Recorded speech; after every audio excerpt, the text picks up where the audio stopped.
ఆ చిన్నారిని చూస్తుంటే తన దివి గుర్తొచ్చింది. నా పాప కూడా ఇంత వయసు ఉంటుంది.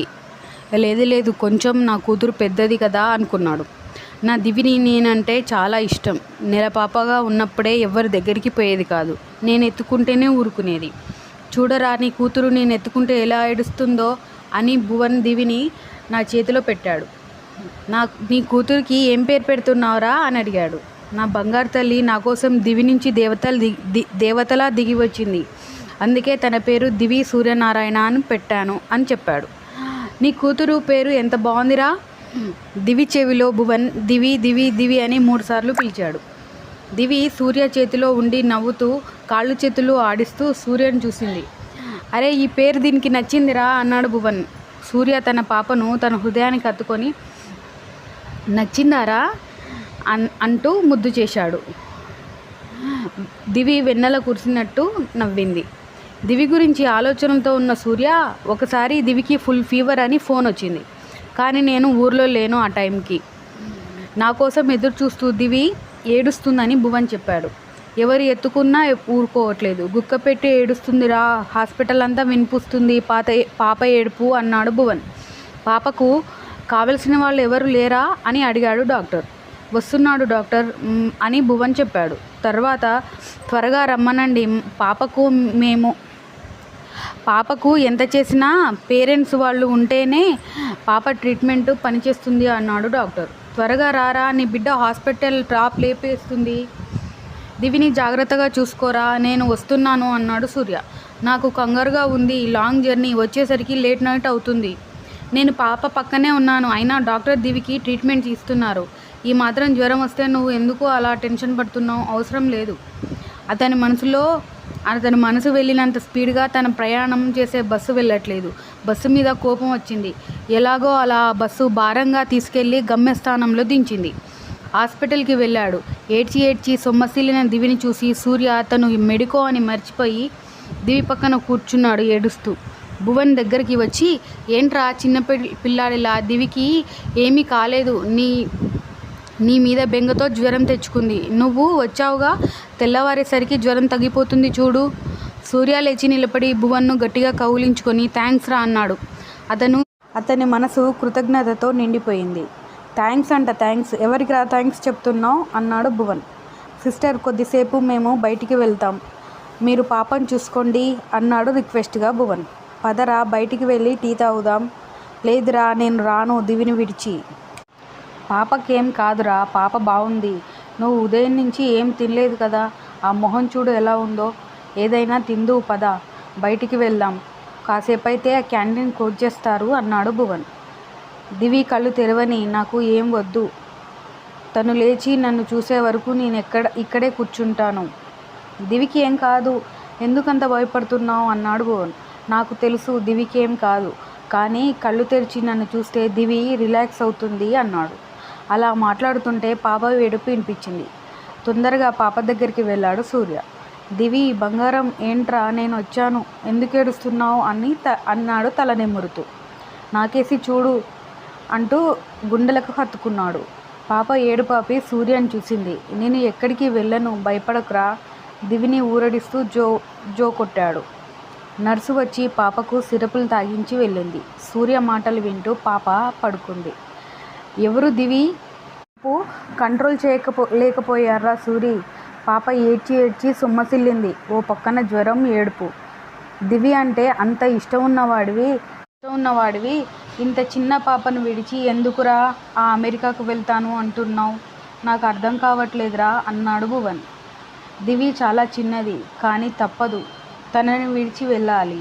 అది చాలా ఏడుస్తుంది నాకు తెలుసు, కానీ నాకు తప్పని పరిస్థితిలో వెళ్ళాలి. నీకు తెలుసు కదరా, అమెరికాలో ఎంఎస్ చేయాలి. దివికి మంచి భవిష్యత్తు ఇవ్వాలంటే నా చదువు పూర్తి చేసుకొని రావాలి. నా బిడ్డకు ఎటువంటి కష్టం లేకుండా పెంచాలి. అక్కడ మంచి యూనివర్సిటీలో సీట్ వచ్చిందిరా అన్నాడు సూర్య.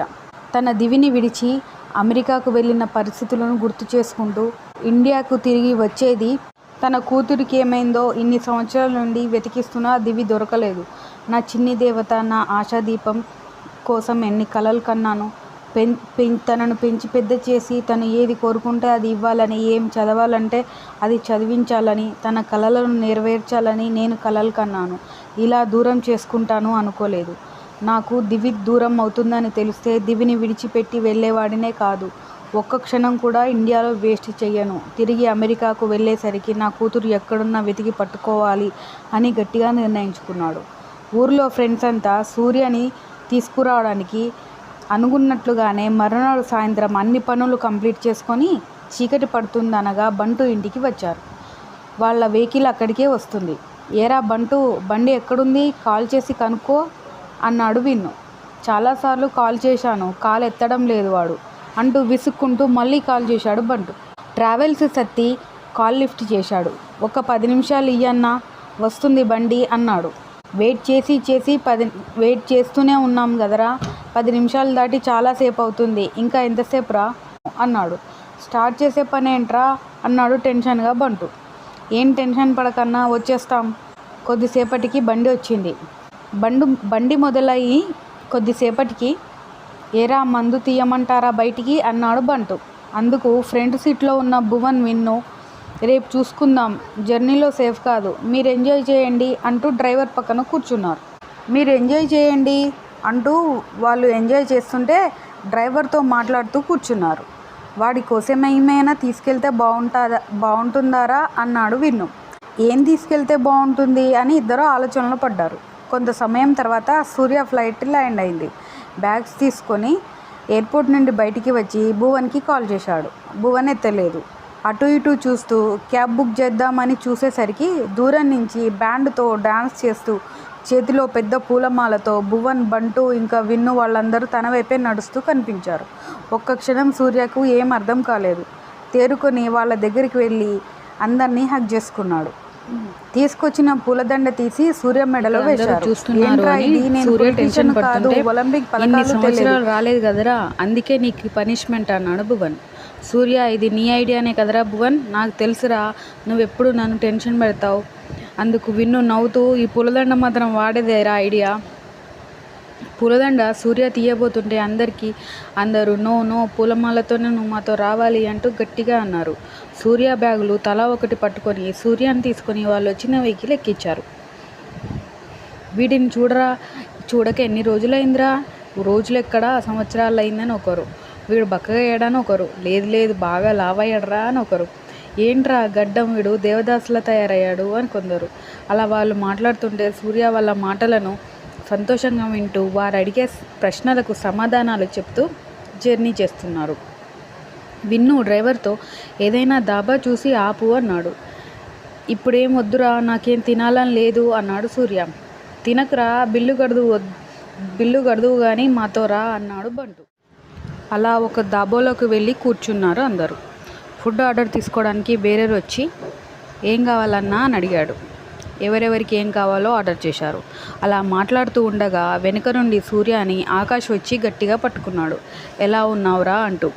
సూర్య లేచి నిలబడి ఆకాష్ని హగ్ చేసుకొని, నేను బాగానే ఉన్నా, నువ్వెలా ఉన్నావురా, మేము ఇక్కడ ఉన్నామని ఎలా తెలుసు అన్నాడు. నీకోసం ఎయిర్పోర్ట్కి వెళ్ళాను, అక్కడ మీరు లేరని భువన్కి కాల్ చేస్తే వాడు మీ లొకేషన్ షేర్ చేశాడ్రా, మీ వెనకాలే వస్తున్నా నేను అన్నాడు. వీళ్ళతో పాటు వీళ్ళ డ్రైవర్ కూడా ఉన్నాడు. అతను త్వరగా కానివ్వండి సార్, లేట్ అవుతుంది, రేపు పొద్దున నేను మళ్ళీ హైదరాబాద్కు రావాలి అంటూ తొందర పెట్టాడు. అందరూ కలిసి స్కూల్లో మధ్యాహ్నం లంచ్ బాక్స్లు షేర్ చేసుకొని తిన్నట్టు ఇక్కడ కూడా అన్నీ షేర్ చేసుకొని ఎంజాయ్ చేస్తూ తిన్నారు. కొంత సమయానికి అందరూ వచ్చి బస్ ఎక్కారు. సూర్య తన ఊరి విషయాలు గుర్తు చేసుకుంటూ ముఖం మీద చిరునవ్వు చెదిరిపోకుండా కూర్చున్నాడు. భువన్ సూర్య పక్కన వచ్చి కూర్చొని, ఏంట్రా ఊరిని గుర్తు చేసుకుంటున్నావా అంటూ అన్నాడు నవ్వుతూ. అందుకు అవును అన్నట్టు తల ఊపాడు సూర్య. ఊళ్ళో అందరూ ఎలా ఉన్నారా, ఇప్పుడు సర్పంచ్ ఎవరు అంటూ ప్రశ్నలు వేస్తుంటే మన వాళ్ళు అందరూ అలానే ఉన్నారు, నువ్వు ఒక్కడివే లేవని లోటు అంతే అన్నాడు భువన్.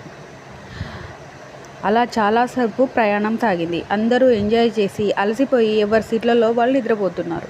ఒక సూర్య తప్ప విండో సీట్లో కూర్చొని బయటికి చూస్తున్నాడు. ఏదో ఆలోచనలో పడ్డాడు.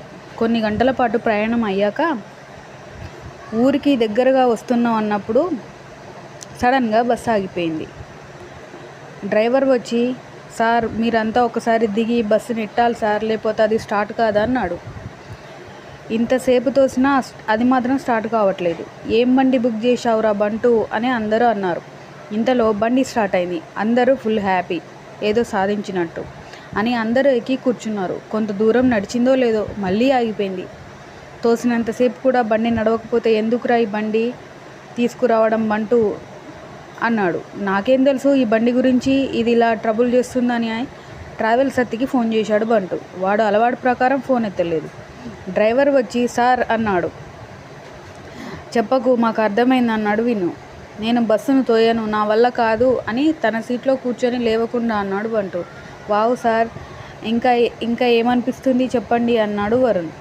మేము 2 బస్సులు ఎలా తోయాలి అన్నాడు భువన్. ఇంతలో పరిస్థితిని కంట్రోల్ చేస్తూ విన్ను, బంటు పదరా కిందికి, బస్సు తోద్దాం, కాసేపు కష్టపడితే బస్సు స్టార్ట్ అవుతుంది అన్నాడు. అలా ఒకరి మీద ఒకరు జోకులు వేసుకుంటూ నవ్వుకుంటూ ఏదో కష్టపడి బస్సు నెడుతున్నారు వాళ్ళు. ఏదైతేనేం మన సూర్య గాని ఎంట్రీ మాత్రం మామూలుగా లేదురా, కానీ మనమే రేపు లేవడం కొంచెం కష్టం అన్నాడు భువన్. ఊరి దగ్గరికి వచ్చింది కదా, పొలాలు చూసుకుంటూ నేను చిన్నగా నడుస్తానురా, మీరు బండి తీసుకొని వచ్చేయండి అంటూ సూర్య దిగి వెళ్ళడం మొదలుపెట్టాడు. ఓకేరా, నువ్వు వెళ్ళు, మేము బస్సును తీసుకొస్తాం, అది ఎలాగో మమ్మల్ని తీసుకురాలేదుగా అన్నాడు విన్ను. కొంచెం ఆగండ్రా, ఎందుకు అలా చేస్తున్నారు, దగ్గరికి వచ్చేసింది, నడుచుకుంటూ వెళ్ళొచ్చు పదండి అన్నాడు భువన్. ఇంతలో బస్సు డ్రైవరు, మీరంతా కలిసి నెడితే ఈ బండి ఖచ్చితంగా స్టార్ట్ అవుతుంది సార్, నన్ను ఇలా రోడ్డు మీద వదిలేసి వెళ్ళకండి అన్నాడు. ఖచ్చితంగా సార్, ఏం స్కీమ్ వేశారా, రాత్రి తిన్నది పండుకున్నది మొత్తం పోయిందిరా నీ వల్ల అంటే, ఇప్పుడు తిండి గురించి ఎందుకురా, అసలే నాకు ఆకలి అవుతుంది అన్నాడు బంటు. అలా వాళ్ళు కష్టపడుతూ బస్సు నెడుతున్నారు. అప్పుడే తెల్లవారుతోంది. సూర్య మెల్లగా నడుస్తున్నాడు. సూర్యభగవానుడు వచ్చే సమయమైంది. మెల్లిగా నారింజ రంగులో తూర్పు దిక్కంతా మెరిసిపోతోంది. పక్షుల కిలాకిలా రావాలతో సుప్రభాత గీతాలు ఆలపిస్తున్నాయి. ఎదురుగా నడిచి వస్తున్న సూర్యముఖంపై సూర్యకిరణాలు ప్రసరించి అతని ముఖంలో ఉన్న అలసటను దూరం చేశాయి. తన ఊరిని, తన వారిని చూసే సంతోషంతో అతని మనసులో ఆశల ఉషోదయాలు విరిశాయి. దారికి ఇరువైపులా ఉన్న పంట పొలాలు అతనికి స్వాగతం చెప్తుండగా లైట్ ఆరెంజ్ కలర్ టీషర్ట్లో ఉన్న సూర్య తన ఊరికి వస్తున్నాడు. ఎదురుగా మామయ్య పొలం కనిపించింది. ఆ పొలంతో అతనికి ఎంతో అనుబంధం ఉంది. సూర్య తన తల్లి కోసం ఎప్పుడు ఏడ్చినా చల్లని గాలితో తనను ఓదార్చేది. త్వరగా నడుస్తూ పొలం దగ్గరికి వెళ్ళాడు. అక్కడ ఎవరో పనిచేస్తూ కనిపించారు. మామయ్య కావచ్చని త్వరగా వెళ్ళి మామయ్య అన్నాడు. అక్కడివారు, ఇది మా మామయ్య పొలం కదా, మీరెవరండి? ఈ పొలం నాదే బాబు, మీరెవరు అన్నాడు ఆ పొలం అతను. ఇది మా మామయ్య పొలం అండి, అతని పేరు భద్రయ్య. ఓ, భద్రయ్య మేనల్లుడువా అన్నాడు రైతు. అవునండి, నాకు తెలుసు బాబు నీ పేరు, మీ మామయ్య ఎప్పుడు నీ గురించి చెప్తాడు, నువ్వంటే చాలా ఇష్టం అతనికి. అలాంటి మీ మామయ్య నీకు ఉండడం నీ అదృష్టం. ఎంత మంచివాడు. గత 4 సంవత్సరాలుగా ఆయన పరిస్థితి బాగాలేదు, అప్పుల పాలయ్యాడు, ఆస్తిపాస్తులు పోగొట్టుకున్నాడు. ఆయన భార్య ఆరోగ్యం బాగాలేదని సిటీలో ఆసుపత్రుల చుట్టూ తిరుగుతున్నాడు. ఆమెకు సేవలు చేస్తున్నాడు. ఆమె కోసం ఈ పొలాన్ని కూడా అమ్ముకున్నాడు. బాబు, నీకు ఈ విషయం తెలియదా అన్నాడు ఆ రైతు. తెలియదు. ఇప్పుడు మా మామయ్య ఎక్కడున్నాడండి? అదే ఇంట్లో ఉన్నాడు అనగానే 1 నిమిషం కూడా లేట్ చేయకుండా అక్కడి నుండి బయలుదేరాడు మామయ్య ఇంటికి. తన మనసులో తనను తాను నిందించుకుంటూ, ఇన్ని సంవత్సరాలు నేను మామయ్యను చూడలేదు, నాదే తప్పు, నేనుండగా మామయ్య కష్టాలు పడ్డాడు.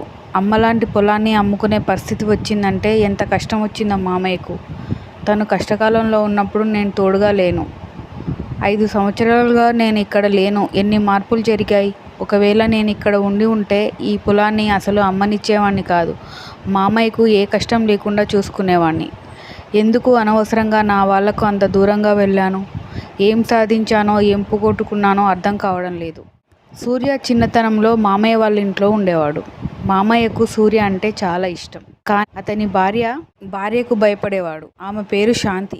కానీ సూర్య బాల్యాన్నంతా అశాంతిగా చేసింది. తల్లిదండ్రులు లేని 10 ఏళ్ల బాలునిపై జాలి, కరుణ ఉండేది కాదు. కడుపు నిండా అన్నం కూడా పెట్టేది కాదు. పేగులు మార్చేది. భర్త వద్దు, అలా చేయొద్దు అంటే తన కూతురు తారకను తీసుకొని పుట్టింటికి వెళ్తానని భయపెట్టేది. భార్య సంగతి తెలిసి భద్రయ్య చాటుమాటుగా సూర్యకు ఏదో ఒకటి కొనిపెట్టేవాడు. సూర్య ఉదయం నుంచే తన చిన్న చిన్న చేతులతో వాకిలంతా ఊడ్చి, పశువుల పాక శుభ్రం చేసి, బర్రెలకు గడ్డేసి వచ్చి వంటింట్లో పనులన్నీ చేసేవాడు. సూర్య, ఈ పనులు నేను చూసుకుంటాన్రా, పనులు చేయకరా అంటూ దగ్గరికి వచ్చి తల నిమిరి, మామయ్య అన్ని తోమేసి అన్ని వంటింట్లో సర్ది పెట్టి ఈ పనులన్నీ చేసే వరకు సూర్య వంటింటి పనులన్నీ కంప్లీట్ చేసేసరికి మామయ్య ఊర్లో పాలను పోసి వచ్చేవాడు. ఆయన వచ్చాక ఇద్దరు కలిసి చిక్కటి ఛాయ్ చేసుకొని తాగేవారు. అత్తమ్మ లేసి వచ్చి మొహం కడుక్కొని టీ వేడి చేసి ఇచ్చేవాడు సూర్య. మామయ్య బయటికి వెళ్తూ వాడికి ఏదైనా తినడానికి పెట్టు, స్కూల్కి పంపించు శాంత అని చెప్పి వెళ్ళిపోయాడు.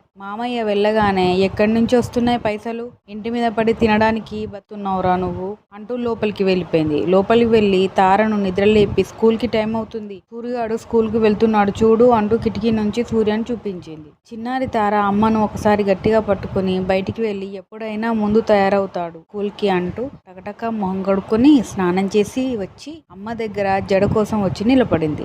నీకు కనుక మార్కులు తక్కువ వస్తే నేను అసలు ఊరుకోను. ఎందుకంటే నువ్వు సూర్యకన్నా ఎక్కువ చదవడానికి మంచి ప్రైవేట్ స్కూల్లో వేశాను. వాడు మామూలు స్కూల్లో చదువుతున్నాడు. నీకన్నా వాడికి మార్కులు ఎక్కువ వచ్చాయి అనుకో, మీ నాన్న నిన్ను స్కూల్ మాన్పించి తీసుకెళ్లి ఆ సూర్య స్కూల్లో వేస్తాడు. వాడు చదువుతున్న స్కూల్లో నువ్వు చదివితే నాకు ఎంత పెద్ద అవమానమో అర్థమవుతుందా? గట్టిగా బెదిరిస్తూ తారక్ చెప్పింది. ఎట్టి పరిస్థితుల్లోనూ మార్కులు తక్కువగా కాకూడదు అంటూ గట్టిగా దువ్వుతూ జడవేస్తుంటే, అమ్మా చిన్నగా ఎందుకంత గట్టిగా దువ్వుతున్నావు? చిన్నగా దువ్వమ్మా, చదువుతానులే, ఎందుకు భయపడుతున్నావు? సూర్య స్కూల్కి ఇంకా టైం ఉందని తన పుస్తకం ఒకటి తీసుకొని చదువుకుంటూ కూర్చున్నాడు. కొంత సమయం తర్వాత శాంతమ్మ బయట మెట్ల మీద కూర్చోపెట్టుకొని బిడ్డకు పెరుగన్నం తినిపిస్తుంది. ముద్దు చేసి పెడుతుంటే తార నాకు చాలు అంటే వినకుండా తినిపిస్తుంది. వారిద్దరిని చూస్తూ సూరి తన బ్యాగ్ తీసుకొని స్కూల్కు వెళ్ళిపోయాడు. వాడు పోతుంటే, ఆగు సూరి, తినిపోరా అని ఒక్క మాట కూడా అనలేదు శాంత. అలా చేయడం ఆమెకు కొత్త కాదు. ఏరా ఇవాళ స్కూల్కు పోలేదారా అంది కిరాణా షాపు లక్ష్మమ్మ. ఊరికనే వచ్చిన పెద్దమ్మ, స్కూల్లో ఫస్ట్ బెల్ కాలే ఇంకా. నీకు కడుపు నిండా తిండి పెట్టదు, చిన్న పిల్లాడివి, ఎంత తింటావు బిడ్డ నువ్వు? కొంచెమే కదా. నీ అత్తకు నీ మీద జాలి లేదురా. మీ అమ్మా నాన్న ఉంటే నిన్ను ప్రాణాలా చూసుకునేవారు. ఆ దేవుడికి కూడా జాడి లేదు బిడ్డ, నిన్ను రోడ్డు మీద పడేసిండ్రు అంటూ కళ్ళకు నీళ్లు పెట్టుకుంది లక్ష్మమ్మ. సూరి, బాధపడకు పెద్దమ్మ, నువ్వు మంచిగా చూసుకుంటావు. అంతేకాదు ఊళ్ళో ఉన్న వాళ్ళందరూ నాతో చాలా ఆప్యాయంగా మాట్లాడతారు. అందరూ ప్రేమ పడతారు. వాళ్ళ పలకరింపులో అమ్మ గుర్తొస్తుంది. నా గురించి నువ్వేం బాధపడకు, నేను బాగానే ఉంటాను. సరే పెద్దమ్మ, నేను బడికి పోతున్నా అంటూ వెళ్తుంటే, అరే ఆగరా అంటూ 2 చాక్లెట్లు తీసి సూరి జేబులో వేసింది. థ్యాంక్ యూ పెద్దమ్మ, సూరి పేరు మీద ఖాతా రాసుకో, నేను పెద్దగా అయ్యాక అన్నీ తిరిగిస్తా. ఏందిరా, నేను ఇచ్చినవి నాకు తిరిగిస్తావా అంది లక్ష్మమ్మ. సూరి దగ్గరలో ఉన్న రాముని గుళ్ళో దండం పెట్టుకొని అయ్యగారికి నమస్కారం చెప్పాడు. లేట్ అయిందారా సూరి ఇవాళ? ఇదిగో ప్రసాదం తీసుకో అన్నాడు పూజారి. సాయంత్రం గుళ్ళో పూజుందిరా, నువ్వు రా అన్నాడు. అయ్యగారు ఇచ్చిన ప్రసాదం సూరికి రోజు టిఫిన్. ఆ టిఫిన్ చేసి గుడిలో ఉన్న నల్ల నీళ్ళు తాగి రోజుకు స్కూల్కు వెళ్ళడం అలవాటు. స్కూల్ ఎలాగూ గవర్నమెంట్ కావడం చేత మధ్యాహ్నం స్కూల్లో వాళ్ళే భోజనం పెట్టేవారు. ఒకరోజు రోడ్డు మీద భద్రయ్యకు సూరి వాళ్ళ మా సైన్స్ టీచర్ కలిసి, ఒక ఎగ్జామ్ ఉంది, అది పాస్ అయితే హాస్టల్లో సీట్ వస్తుంది అని చెప్పాడు. సూర్య భవిష్యత్తుకు ఇది మంచి హెల్ప్ అవుతుంది అన్నాడు. వెంటనే భద్రయ్య ఎగ్జామ్ ఫీజు కట్టాడు. కొన్ని రోజుల తర్వాత, ఏరా ఎక్కడ పడింది సెంటర్? పక్క ఊర్లో పడింది మావయ్య. నాకు రేపు ఆ ఊళ్ళో పనుంది, ఉదయం ఇద్దరం వెళ్దాం. నిన్ను దించి నేను నా పని చూసుకొని వచ్చేటప్పుడు నేను తీసుకొస్తాను అన్నాడు. మంచిగా అన్నీ చదువుకున్నావా? చదివాను, కానీ భయమేస్తుంది మావయ్య ఎగ్జామ్ అంటే. నువ్వేం భయపడకురా, చూడు నువ్వు చాలా బాగా రాస్తావు. తిన్నావా లేదా ఇంతకీ? లేదు మావయ్య ఇంకా. సరే తొందరగా తిని పడుకో, పొద్దున్నే లేవాలి కదా, నేను తారతో భోజనం పంపిస్తా అన్నాడు. అలా సూరితో మాట్లాడి లోపటికి వెళ్ళి కాళ్ళు చేతులు కడుక్కొని వంటింట్లోకి వెళ్ళాడు. అన్నం గిన్నె మూత తీసి చూస్తే గిన్నెలో ఏం లేదు. తారా తారా అని పిలిచాడు. అన్నం వండలేదా మీ అమ్మ? లేదు నాన్న, నాకు ఆకలేస్తుంది. అమ్మా, నాకు తెలుసు నీకు ఆకలేస్తుందని. నేను తెచ్చిన సంచిలో అరటిపళ్ళు సంత్రాలు ఉన్నాయి, వాటిని తీసుకుపోయి బయట సూరి కూర్చున్నాడు, వాటితో కలిసి తిను. మీ అమ్మ ఎక్కడుంది? పైన రూమ్లో ఉంది నాన్న. సరే నువ్వు వెళ్ళు. తారకు అసలు ఏమైంది, సూర్య తారలు ఎందుకు విడిపోయారు తెలుసుకోవాలంటే మా ఛానల్ని సబ్స్క్రైబ్ చేసి మై స్టోరీ టైమ్ని ఫాలో కండి.